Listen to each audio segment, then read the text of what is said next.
welcome to the Milsurp Mike channel. Today I'm going to talk about a pistol that, while not rare on the Milsurp market, is one you don't see or hear about too much. The Swedish Lahti M40 pistol made by Husqvarna. Hey, they don't just make chainsaws. From a distance it looks just like a .08 Luger, but upon closer inspection you will find that, with the exception of the general shape and caliber, it is a very different pistol. The M40 is a licensed copy of the Lahti L35 developed and built in Finland. The Lahti was designed by Emil Lahti, whose most famous weapon I will do a video on in the future. After the Finnish Civil War in 1917, Finland looked to replace the obsolete Russian arms. At first, they purchased arms from other nations, but became intent on producing domestically produced arms. In 1929, the Finnish army called for a pistol that would function well in Finland's harsh winters. Development for the pistol started under Lahti, who is now a master armorer and also working on what would become the Suomi M31 submachine gun. The pistol basically was a Bergmann-Bayard action, and I know in my opener I used a C96 broom handle Mauser, which is the closest and most similar thing I had, on a .08 Luger body. It is a recoil-operated lock-breech firearm fitted with a concealed hammer. It kept the dirt and ice out fairly well. A bolt accelerator was added to ensure reliability in Arctic conditions. Lahti received a patent on the pistol and it was adopted in 1935. The fit and finish on the L35s are excellent, but there were only about 14,000 made between 1935 and 1952. The pistol was reliable and served well in the winter and continuation wars. The two main drawbacks to the L35 are that you almost need an armorer to disassemble it, although this didn't seem to be much of a problem as it was so well built that components rarely wore or broke, and the second drawback was the pistol's weight. If you come across an L35 with the funds to pick one up, you should do it as they are much more desirable than the pistol I bring you today, the Swedish Lahti M40. In the 1930s, Sweden knew they needed to stock up on some modern pistols in case war broke out. They first adopted the Walther P38, but shipments were cut off due to the start of World War II. They then adopted the L35 Lahti, but were unable to import these thanks to the conflicts between Finland and the Soviet Union. Sweden purchased the license to domestically produce the pistol and designated it the M40. Although an initial manufacturer was chosen, they soon collapsed and the license went to Husqvarna, who ended up producing nearly 83,000 M40s before all was said and done. There are some differences between the L35 and the M40, and most changes weren't for the better. The nickel steel alloy that Husqvarna wanted to use was scarce, so a different grade of steel was used. This led to cracking in the frame, which is exacerbated by Sweden's use of the hot M39B ammo developed for the Carl Gustaf M45 machine gun. The combination of steel quality and hot ammo reduced the predicted life of the pistol to only 3,000 rounds.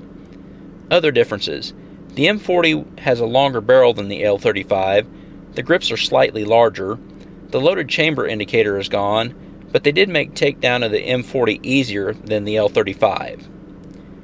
Some things to look for on your M40 pistol. First, see if there's a letter prefix to your serial number. H means it was one of the 850 made for civilian market, which would make for a rare pistol. F means it was produced for the Air Force. A was a military contract for the non-commissioned officer school. D means it was exported to Denmark, and around 13,000 of these were exported. And no letter prefix means it was a normal military pistol. The inspection marks can be found just below where the hammer would be, either SS, SAS, NS, or for the Danish pistols HV. The pistols that made it to Denmark were eventually used by the police, and these were marked with a big billboard on the side with RPLTS followed by a number. Going by what I just told you, the markings on my pistol might not actually mesh.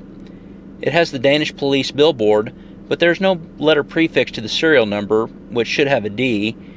The inspector mark is SS when it should be HV. It also comes with a brown holster instead of the black holster the Danish police used. In 1943, Sweden secretly started training Norwegian and Danish refugees.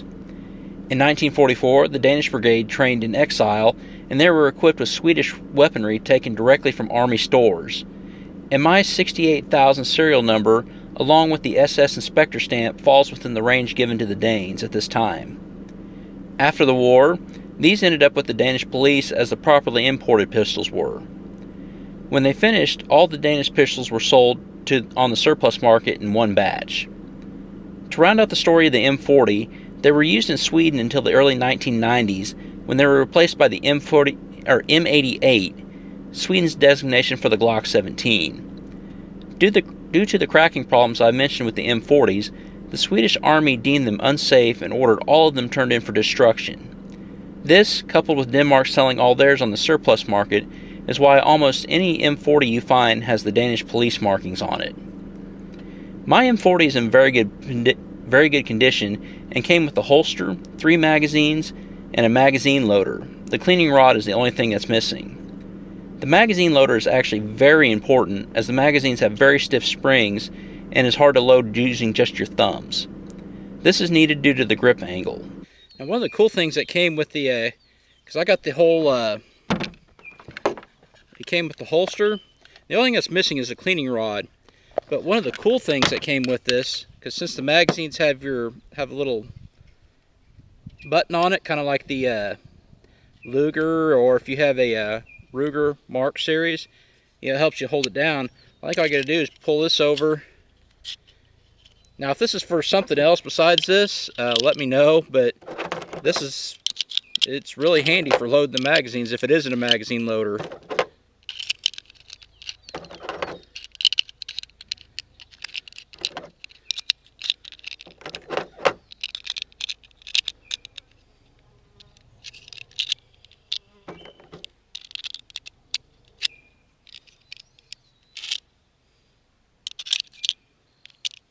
And there's 8. The reloader also doubles as a flathead screwdriver to aid in takedown. The pistol is a blast to shoot. The weight makes it very well balanced. I shot just regular 115 grain ball ammo from it, and you definitely don't want to shoot any hot ammo from this gun. From what I can tell, it is certainly more reliable than any Luger I've ever shot. I consider this gun a very good find as I got it for around 75% of the going gunbroker price at a gun show. Although I said earlier these aren't as desirable as the L35, the M40 is always still a nice find. As long as you don't use hot ammo, they are great for an occasional shooting outing. Please be aware of where your elected representatives and the groups who claim to represent you stand on the Second Amendment. You might just find the NRA and the Republican you voted for are closer to Feinstein than they are you. Primaries are important. Make sure you're voting for a constitutional, liberty-minded candidate, because a Republican who will compromise your rights is no better than a Democrat. Please consider joining the GOA, a true no-compromise pro-Second Amendment organization who keeps you informed of what's going on, and most importantly, join your state's organizations who do a majority of the heavy lifting. Please check out some of my other videos, comment, like, and subscribe. Also, please check out my Twitter, Facebook, and who I support on Patreon. Thank you for watching, and as always, have a great day.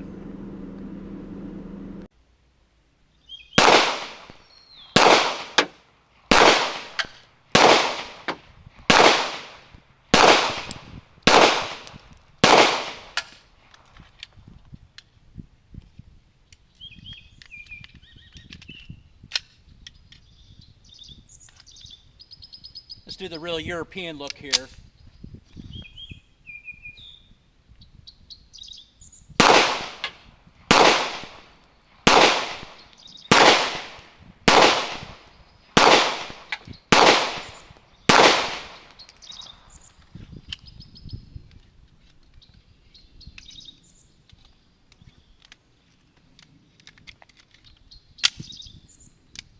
And let's do a plain magazine dump.